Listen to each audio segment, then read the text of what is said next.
जब तानाशाहों की बात होती है तो युगांडा के ईदी अमीन का जिक्र जरूर आता है।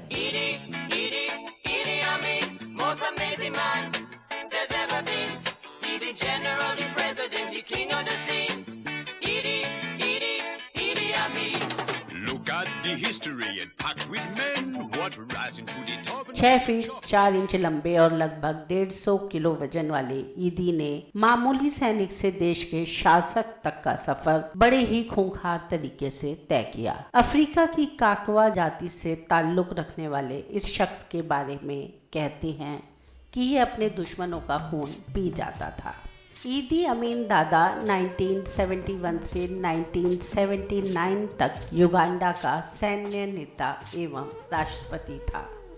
1946 में ईदी अमीन ब्रिटिश औपनिवेशिक रेजिमेंट किंग्स अफ्रीका राइफल्स में शामिल हो गया और 25 जनवरी 1971 के सैन्य तख्तापलट द्वारा मिल्टन ओबोटे को पद से हटाने से पूर्व युगांडा की सेना में मेजर जनरल और कमांडर का ओहदा हासिल किया।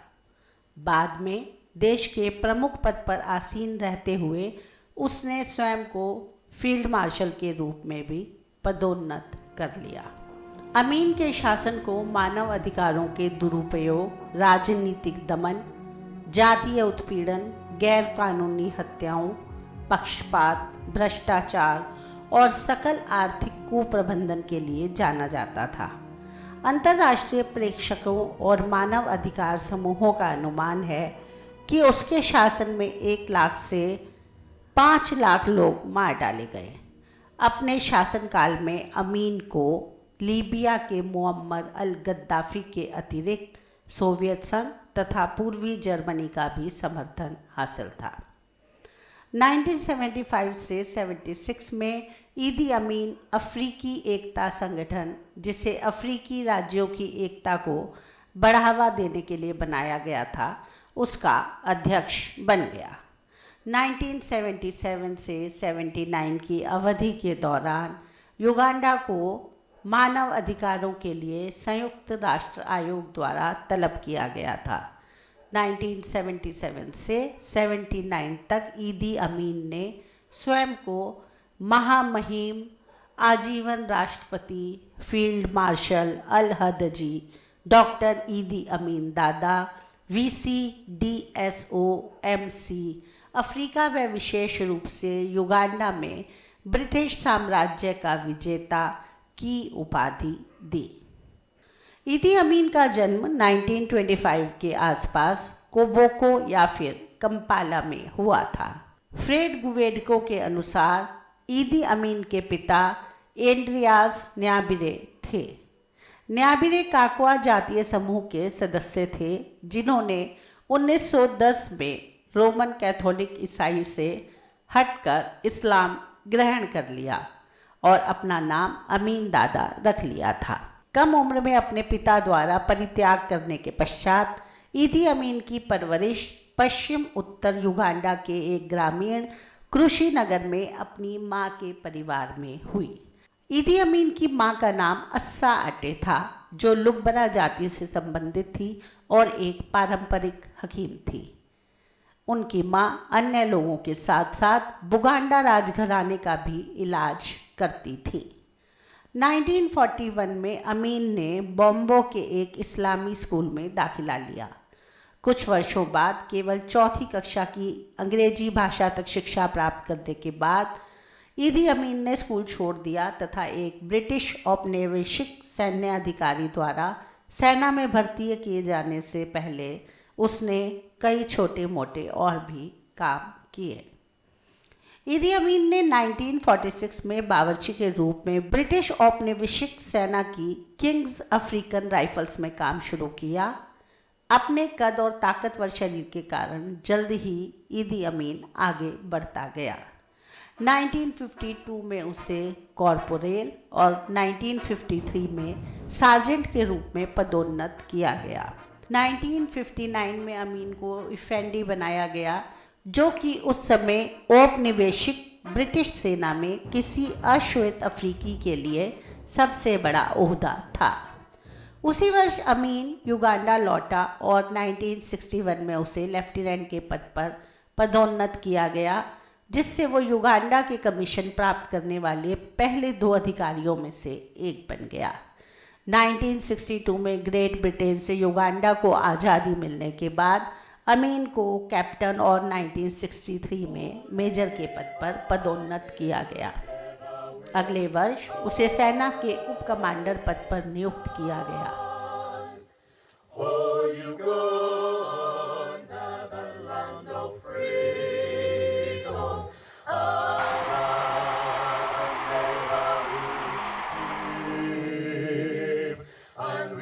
उसका रुतबा इतना बढ़ गया कि 1971 में सैन्य तख्तापलट के दौरान वो रसोइये से मेजर जनरल बन चुका था। ब्रिटिश और युगांडा की दोनों सेनाओं में अपने कार्यकाल के दौरान ईदी अमीन एक सक्रिय एथलीट था। 193 सेंटीमीटर यानी 6 फीट 4 इंच की लंबाई और शक्तिशाली शरीर की वजह से 1951 से 1960 तक युगांडा का लाइट हैवीवेट बॉक्सिंग चैंपियन होने के साथ साथ वो तैराक भी था।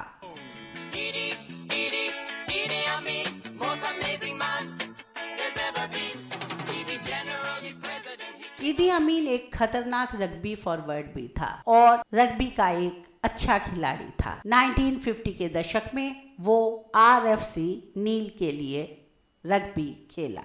1966 में युगांडा के प्रधानमंत्री मिल्टन ओबोटे ने राष्ट्रपति पद पर काबिज बुगांडा के राजा एडवर्ड मुटेसा को हटाकर एक नया संविधान लागू किया और स्वयं को कार्यकारी राष्ट्रपति घोषित कर दिया।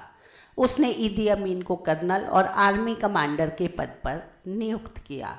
ईदी अमीन ने सूडान के सीमावर्ती पश्चिम नील क्षेत्र के काकवा, लुगबारा, न्यूबियन और अन्य जातीय समूहों के सदस्यों की भर्ती शुरू की। ऐसे आरोप लगाए जाते हैं कि अमीन की सेना मुख्यतः सूडानी सैनिकों से मिलकर बनी थी। अंततः अमीन और ओबोटे के संबंधों के बीच एक खाई उभरी, जो ईदी अमीन द्वारा पूर्वी नील क्षेत्र से भर्ती लोगों द्वारा उससे समर्थन किए जाने, दक्षिण सूडान में विद्रोहियों द्वारा की जाने वाली कार्रवाइयों के समर्थन में उसके शामिल होने तथा 1969 में ओबोटे पर जानलेवा हमले के प्रयास से और भी चौड़ी होती गई। अक्टूबर 1970 में ओबोटे ने ईदी अमीन को उसके सभी सशस्त्र सेनाओं के कमांडर के पद से हटाकर वापस सेना का कमांडर बना दिया और ओबोटे ने खुद सशस्त्र बलों का नियंत्रण संभाल लिया। ये जानने के बाद कि सेना के धन के दुरुपयोग के लिए ओबोटे उसे गिरफ्तार करने की योजना बना रहा था, 25 जनवरी 1971 को जब ओबोटे सिंगापुर में एक राष्ट्रमंडल शिखर सम्मेलन में भाग लेने गया था, एक सैन्य तख्तापलट कार्रवाई द्वारा ईदी अमीन ने युगांडा की सत्ता पर कब्जा कर लिया। अमीन के वफादार सैनिकों ने युगांडा में घुसने के सभी मुख्य रास्तों, एंटेबे अंतर्राष्ट्रीय हवाई अड्डे को सील कर दिया और कंपाला पर कब्जा कर लिया। सैनिकों ने ओबोटे के निवास को घेर लिया और प्रमुख मार्गों को अवरुद्ध कर दिया। रेडियो युगांडा के एक प्रसारण में ओबोटे की सरकार पर भ्रष्टाचार तथा लांगो क्षेत्र में विशेष व्यवहार का आरोप लगाया गया। रेडियो प्रसारण के बाद कंपाला की गलियों में भीड़ों का जुड़ना और उत्साहित होने की खबरें आने लगी। अमीन ने घोषणा की कि वो राजनीतिज्ञ की बजाय एक सैनिक था और उसकी सैन्य सरकार एक काम चलाऊ सरकार के रूप में तब तक बनी रहेगी जब तक कि नए चुनावों की घोषणा नहीं हो जाती, और ये घोषणा युगांडा में स्थिति के सामान्य होने के बाद होगी। उसने सभी राजनीतिक बंदियों को छोड़ने का भी वादा किया। ईदी अमीन ने भूतपूर्व राजा और राष्ट्रपति मुटेसा का अप्रैल 1974 में राजकीय संस्कार किया, कई राजनीतिक बंदियों को रिहा किया और देश में कम से कम अवधि में लोकतांत्रिक शासन लौटाने के लिए स्पष्ट तथा निष्पक्ष चुनावों के अपने वादे को दोहराया। तख्ता पलट के एक सप्ताह के बाद 2 फरवरी 1971 में अमीन ने खुद को युगांडा का राष्ट्रपति और सभी सशस्त्र बलों का प्रमुख commander, army chief of staff तथा चीफ ऑफ एयर स्टाफ घोषित कर दिया। उसने घोषणा की कि वो युगांडा के संविधान के कुछ प्रावधानों को रद्द कर रहा है और शीघ्र ही उसने सैन्य अधिकारियों से बनी एक रक्षा सलाहकार परिषद का गठन किया, जिसका अध्यक्ष उसने स्वयं को बना लिया। अमीन ने सैन्य न्यायाधिकरण को नागरिक कानून प्रणाली से ऊंचा स्थान दिया। शीर्ष सरकारी व अर्ध सरकारी एजेंसियों के पदों पर सैनिकों को नियुक्त किया और उन सभी कैबिनेट मंत्रियों को सूचित किया कि वे सैन्य अनुशासन के अधीन रहेंगे। अमीन ने कंपाला स्थित राष्ट्रपति भवन का नाम गवर्नमेंट हाउस से बदलकर द कमांड पोस्ट कर दिया। उसने पिछली सरकार द्वारा बनाई गई जनरल सर्विस यूनिट नामक खुफिया इकाई को भंग कर दिया और उसके स्थान पर स्टेट रिसर्च ब्यूरो की स्थापना करी। नकासेरो का कंपाला उपनगर में स्थित एसआरबी मुख्यालय अगले कुछ सालों के लिए यातना और फांसी देने का प्रमुख स्थान बन गया। राजनीतिक असंतोष को दबाने में मिलिट्री, पुलिस व सार्वजनिक सुरक्षा इकाई सहित अन्य एजेंसियों का उपयोग किया गया। तंजानिया के राष्ट्रपति जूलियस न्येरेरे द्वारा शरण प्रदान करने की पेशकश करने के बाद ओबोटे ने तंजानिया में शरण ली। शीघ्र ही ईदी अमीन द्वारा निकाले गए युगांडा के 20,000 शरणार्थी भी ओबोटे से जुड़ गए। निर्वासित लोगों ने 1972 में ओबोटे के साथ तख्ता पलट के एक कमजोर प्रयास द्वारा देश पर पुनः कब्जा करने की कोशिश की, जो कामयाब नहीं हुई। 1972 में अमीन ने युगांडा से निर्वासित लोगों की घुसपैठ की जवाबी कार्रवाई के रूप में ओबोटे समर्थकों की सेना का सफाया कर दिया, जो कि मुख्य रूप से अछोली तथा लांगो जाति के थे। जुलाई 1971 में लांगो और अछोली सैनिकों की हत्या कर दी गई और 1972 के आरंभ में लगभग 5,000 अछोली व लांगो सैनिक और कम से कम 1 लाख नागरिक गायब हो गए। इन गायब लोगों में शीघ्र ही दूसरे जातीय समूह, धार्मिक नेता, पत्रकार, कलाकार, वरिष्ठ नौकरशाह, न्यायाधीश, वकील, समलैंगिक, छात्र और बुद्धिजीवी, आपराधिक, संदिग्ध और बाहरी देशों के लोग भी शामिल हो गए। हिंसा के इस माहौल में कई अन्य लोग आपराधिक प्रयोजनों या सिर्फ इच्छा अनुसार मार दिए गए। जातीय, राजनैतिक और वित्तीय कारणों से प्रेरित ये हत्याएं अमीन के 8 वर्षों के शासन के दौरान जारी रहीं। एमनेस्टी इंटरनेशनल के एक अनुमान के अनुसार कम से कम 80,000 से 3 लाख लोगों को ईदी अमीन के शासनकाल में मार दिया गया। ईदी लगभग 8 सालों तक युगांडा का शासक बना रहा और अपने कार्यकाल के दौरान ईदी ने एशियाई मूल के लोगों पर सबसे ज़्यादा हिंसा की। ईदी को एशियाई लोगों से नफरत थी। उसका मानना था कि उन्हीं की वजह से मूल अफ्रीकन लोग पिछड़े रह गए हैं। ऐसे में शासक बनने के बाद उसने कहा कि अल्लाह ने उसे सपने में एशियाई लोगों को देश से बाहर भेजने को कहा है। लेकिन अमीन के शासन पर बहुचर्चित किताब गोस्ट ऑफ कंपाला लिखने वाले जॉर्ज इवान स्मिथ लिखते हैं कि इसकी प्रेरणा उन्हें लीबिया के तानाशाह कर्नल गद्दाफी से मिली थी। कर्नल गद्दाफी ने ईदी अमीन को सलाह दी कि उनके देश पर उनकी पकड़ तभी मजबूत हो सकती है जब वो उसकी अर्थव्यवस्था पर अपना पूरा नियंत्रण कर लें।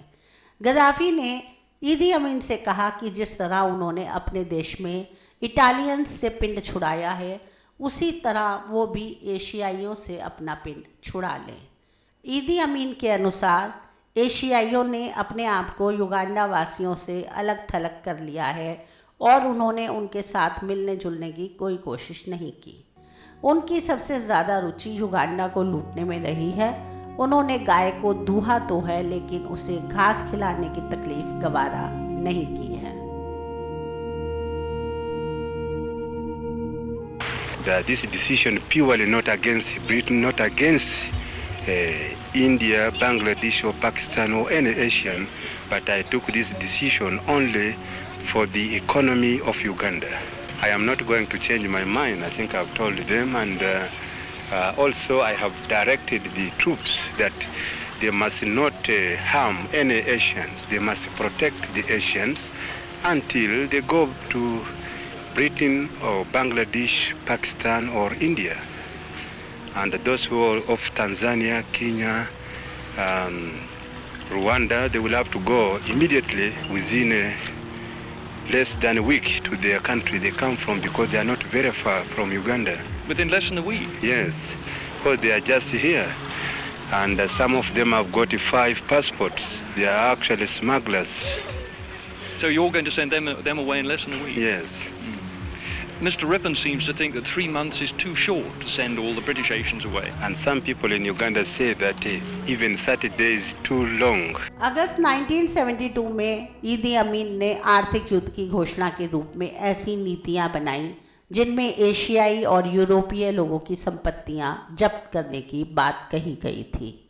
युगांडा के 80,000 एशियाई लोगों में से अधिकांश भारतीय उपमहाद्वीप से संबंधित थे और युगांडा में जन्मे थे, क्योंकि उनके पूर्वज तभी से वहाँ रह रहे थे जब युगांडा एक ब्रिटिश उपनिवेश था।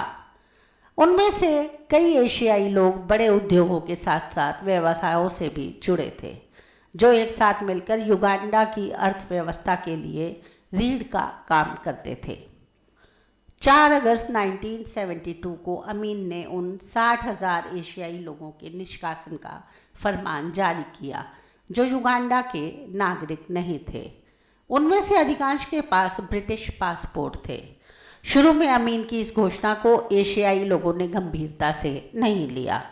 उन्हें लगा कि अमीन ने अपने सनकपन में ये ऐलान कर दिया है, लेकिन थोड़े दिनों में उन्हें पता चल गया कि ईदी अमीन उन्हें अपने देश से बाहर कर देने के लिए उतारू है। उसने एकदम से एशियाई, जिनमें भारतीय सबसे ज़्यादा थे, लोगों को देश निकाला दे दिया। तब वहाँ लगभग 50,000 भारतीय थे। ईदी अमीन ने यह भी कहा कि जाने वाले अपने साथ सिर्फ 2 सूटकेस और लगभग 50 पाउंड ही ले जा सकते हैं। बाद में डॉक्टरों, वकीलों, शिक्षकों जैसे पेशेवरों को छोड़कर ये संख्या संशोधित कर दी गई।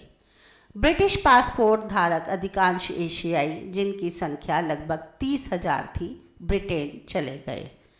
अन्य लोग Australia, Canada, Bharat, Kenya, Pakistan, Sweden, Tanzania और अमेरिका चले गए। हालांकि ईदी के इस कदम के बाद युगांडा की अर्थव्यवस्था लगभग ठप हो गई, क्योंकि यहाँ भारतीय लोग ही बिजनेस के मूल में थे। ईदी अमीन ने एशियाई लोगों के व्यापार और संपत्तियों को जब्त कर लिया और उन्हें अपने समर्थकों को सौंप दिया। बाद में इन व्यापारों का ठीक तरह से प्रबंधन नहीं हुआ और रख रखाव के अभाव में ये सभी उद्योग धंधे खत्म हो गए। ये पहले से ही गिरती हुई अर्थव्यवस्था के लिए विनाशकारी सिद्ध हुआ। ये कदम युगांडा की पहले से ही गिरती हुई अर्थव्यवस्था के लिए विनाशकारी सिद्ध हुआ। We are finally rid of the Patels and Shahs, the whole bunch. And because they are gone, I'm the biggest African leader. Everybody is calling me the great black power of African continent. Is that not true? Who wants that shop? I do. It is yours. 1977 में अमीन के स्वास्थ्य मंत्री और Obote शासन के एक पूर्व अधिकारी हेनरी काम्बा ने देशद्रोह कर दिया। वो ब्रिटेन में जाकर बस गए। काम्बा ने अ स्टेट ऑफ ब्लड का लेखन और प्रकाशन किया, जो अमीन के शासन के अंदरूनी राज खोलने वाली पहली पुस्तक थी। 1972 में युगांडा से एशियाई लोगों के निष्कासन के बाद, जिनमें से अधिकांश भारत के निवासी थे, भारत ने युगांडा से अपने राजनयिक संबंध तोड़ लिए। उसी वर्ष अपनी आर्थिक युद्ध की नीति के तहत अमीन ने ब्रिटेन के साथ अपने राजनयिक संबंध स्थापित कर लिए और ब्रिटिश स्वामित्व वाली 85 कंपनियों का राष्ट्रीयकरण कर दिया। उसी वर्ष युगांडा की इजराइल के साथ संबंधों में खटास आ गई। हालांकि इजराइल ने पहले युगांडा को हथियारों की आपूर्ति की थी, लेकिन 1972 में अमीन ने इजरायली सैन्य सलाहकारों को निष्कासित कर दिया और समर्थन के लिए अपना झुकाव लीबिया के मुअम्मर अल गद्दाफी और सोवियत संघ की ओर कर दिया। ईदी अमीन इजराइल का एक मुखर आलोचक बन गया। अमीन ने कई बार ये बात भी कही कि 6 मिलियन यहूदियों को जलाकर मारने वाला हिटलर सही था। बदले में गद्दाफी ने अमीन को वित्तीय सहायता प्रदान की। सोवियत संघ अमीन के लिए हथियारों का सबसे बड़ा आपूर्तिकर्ता बन गया। पूर्वी जर्मनी 2 एजेंसियों जनरल सर्विस यूनिट और स्टेट रिसर्च ब्यूरो के साथ शामिल था और ये दोनों एजेंसियां आतंक के लिए सर्वाधिक कुख्यात थीं। बाद में 1979 में युगांडा के तंजानिया पर आक्रमण के दौरान पूर्वी जर्मनी ने इन दोनों एजेंसियों के साथ अपनी भागीदारी के सबूतों को मिटाने का प्रयास किया। 1973 में अमेरिका के राजदूत थॉमस पैट्रिक मेलाडी ने सिफारिश की कि संयुक्त राज्य अमेरिका को युगांडा में कम हस्तक्षेप करना चाहिए।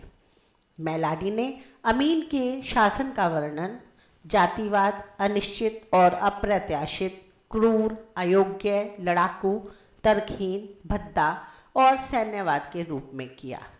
बाद में संयुक्त राज्य अमेरिका ने कंपाला में स्थित अपना दूतावास बंद कर दिया।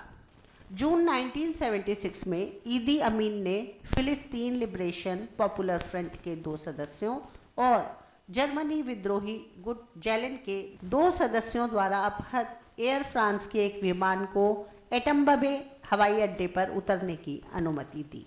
यहाँ पर 3 और लोग इन अपहरणकर्ताओं से जुड़ गए। इसके तुरंत बाद 156 गैर यहूदी बंधकों जिनके पास इजराइल पासपोर्ट नहीं थे रिहा कर दिया गया और उन्हें सुरक्षित स्थान पर भेज दिया गया, जबकि 83 यहूदी और इजराइल नागरिकों तथा 20 अन्य लोगों को बंधक बनाकर रखा गया। इजराइल ने इन बंधकों को छुड़ाने के लिए ऑपरेशन थंडरबोल्ट, जिसे ऑपरेशन एंटेबे भी कहा जाता है, का आयोजन किया। इस घटना से युगांडा के अंतर्राष्ट्रीय संबंधों में और भी कड़वाहट आ गई और ब्रिटेन ने युगांडा में स्थित अपना उच्च आयोग बंद कर दिया।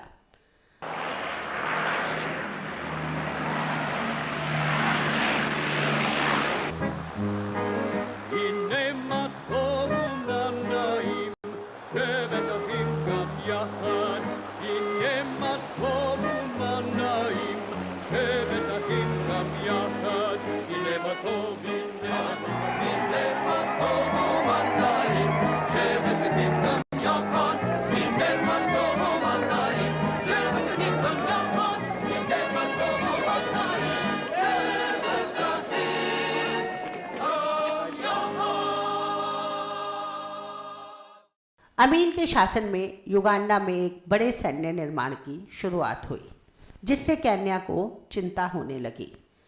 जून 1975 में केन्याई अधिकारियों ने मोम्बासा बंदरगाह से युगांडा को जाने वाली सोवियत संघ में निर्मित हथियारों की एक बड़ी खेप को जब्त कर लिया। फरवरी 1976 में युगांडा और केन्या के बीच का तनाव चरमोत्कर्ष पर पहुंच गया। अब ईदी अमीन ने घोषणा करी कि वो दक्षिणी सूडान तथा पश्चिमी और मध्य केन्या से नैरोबी के 32 किलोमीटर तक के हिस्से को औपनिवेशिक युगांडा के हिस्सों के रूप में मानता है। केन्याई सरकार ने कड़ी प्रतिक्रिया के साथ बयान दिया कि केन्या अपने क्षेत्र का 1 इंच हिस्सा भी अलग नहीं होने देगा और केन्याई सेना द्वारा केन्या और युगांडा की सीमा पर टुकड़ियों तथा बख्तरबंद वाहनों को तैनात करने के बाद अमीन पीछे हट गया। 1976 के अंत तक ईदी अमीन ने आधिकारिक तौर पर खुद को स्कॉटलैंड का बेताज बादशाह घोषित किया। अमीन स्कॉटिश किल्ट पहनकर अपने मेहमानों और गणमान्य व्यक्तियों का स्वागत स्कॉटिश अकॉर्डियन संगीत से करता था।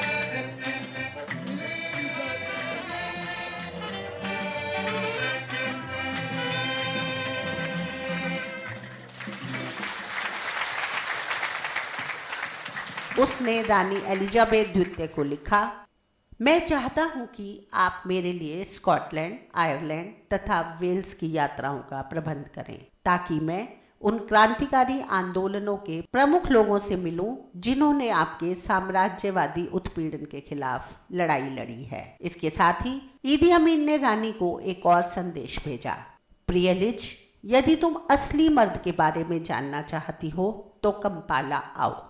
अमीन कभी कभी ये भी तर्क देता था कि वो स्कॉटलैंड का अंतिम राजा था। 1971 में अमीन और जायरे के राष्ट्रपति मोबुटू सेसे सेको ने अल्बर्ट झील और एडवर्ड झील का नाम बदलकर क्रमशः मोबुटू सेसे सको झील और ईदी अमीन दादा झील कर दिया। 1977 में ब्रिटेन द्वारा युगांडा शासन के साथ राजनयिक संबंधों को तोड़ने के बाद ईदी अमीन ने घोषणा की कि उसने ब्रिटिशों को हराया है तथा उसने स्वयं को ब्रिटिश साम्राज्य का विजेता की उपाधि दे डाली। ईदी अमीन अफवाहों एवं मिथकों का विषय बन गया था, जिस पे एक व्यापक धारणा थी कि वो नरभक्षी था। अपनी पत्नियों में से एक के शव की विकृति सहित कुछ निराधार अफवाहें 1980 की एक film rise and fall of ईदी अमीन द्वारा फैली तथा लोकप्रिय हुई।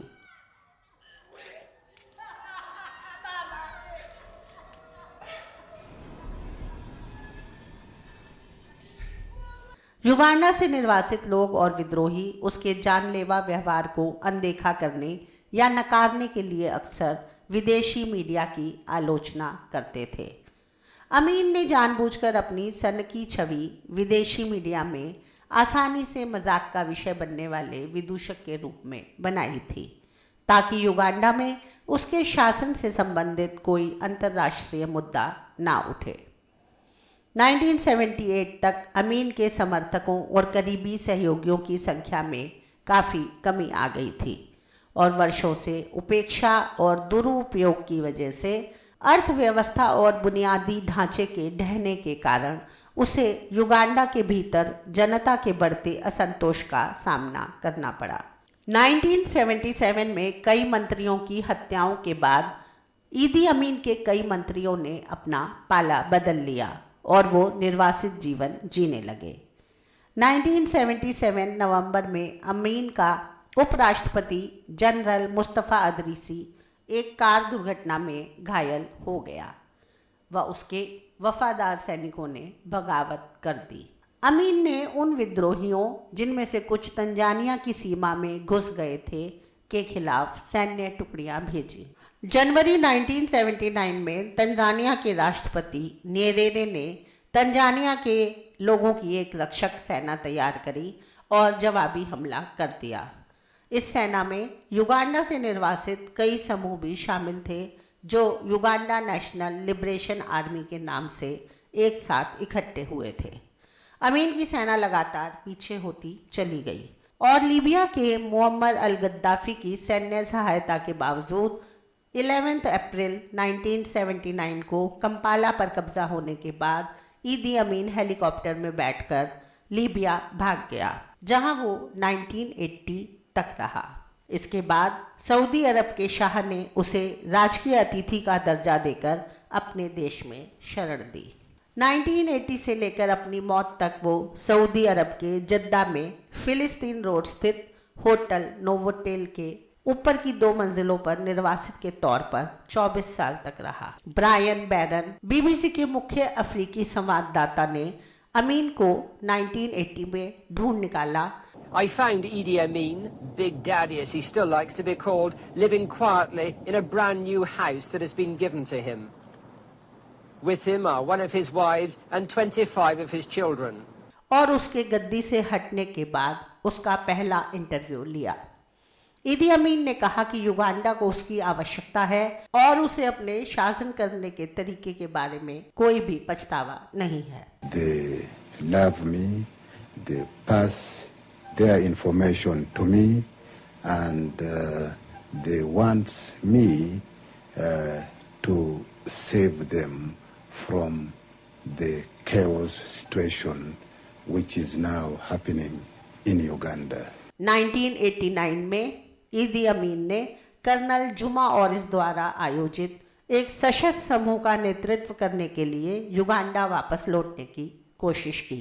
वो किन्हासा जायरे तक पहुंच गया, जो अब डेमोक्रेटिक रिपब्लिक ऑफ कॉन्गो के नाम से जाना जाता है, जिसके बाद जायरे के राष्ट्रपति मोबुटू ने उसे सऊदी अरब लौटने पर विवश कर दिया।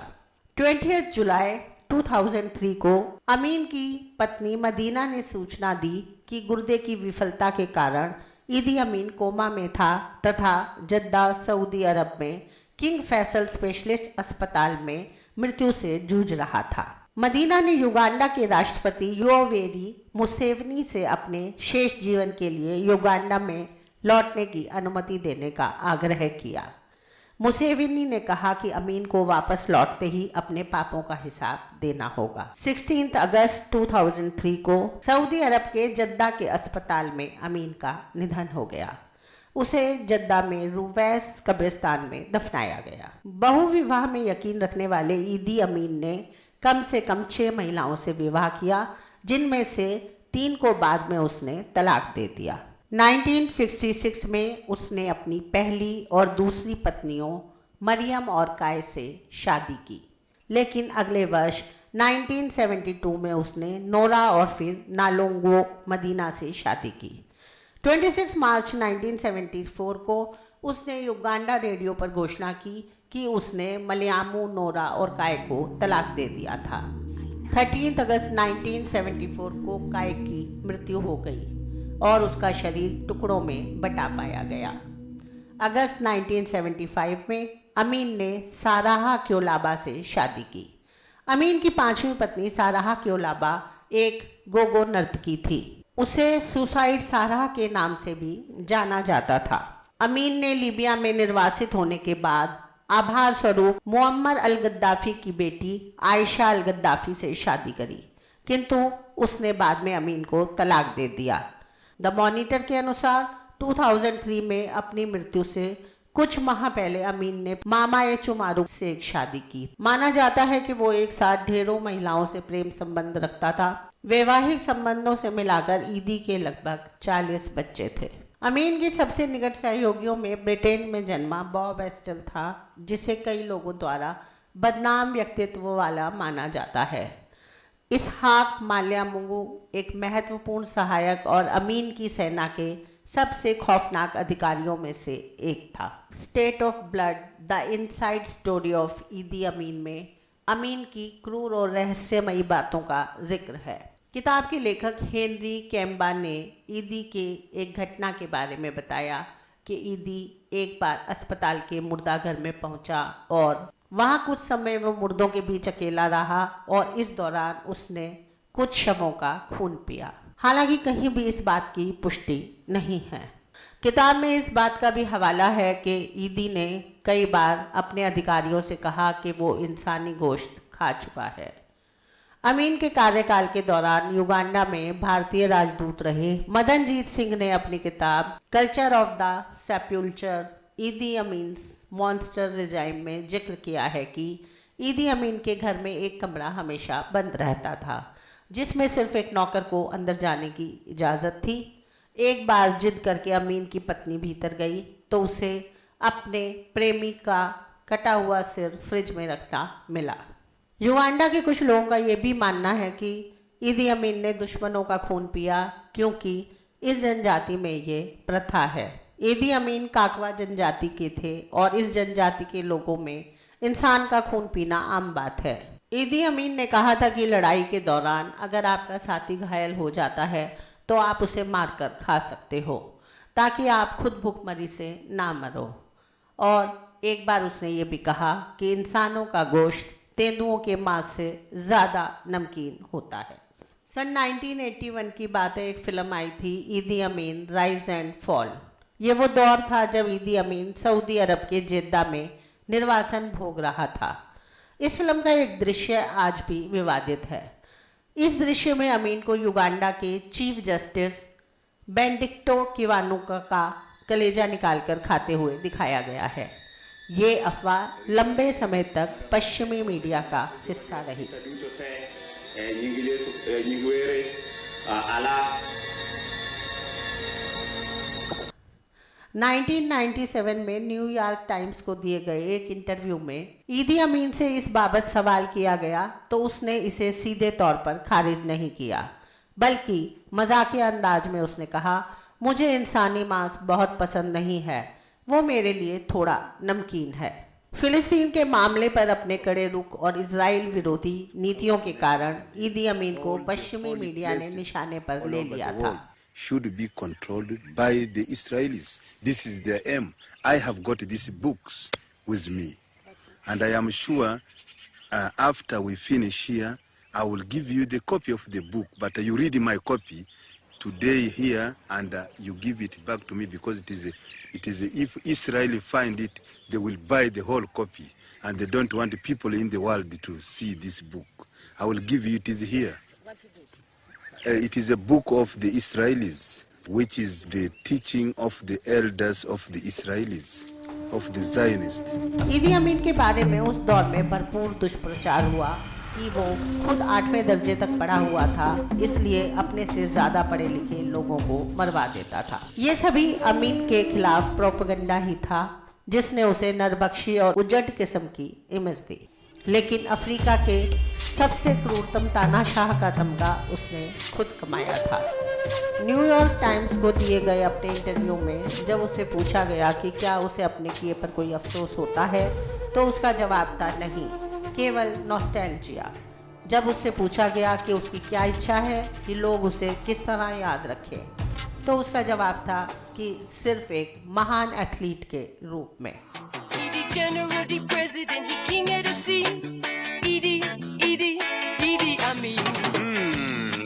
Pretty good voice you got there.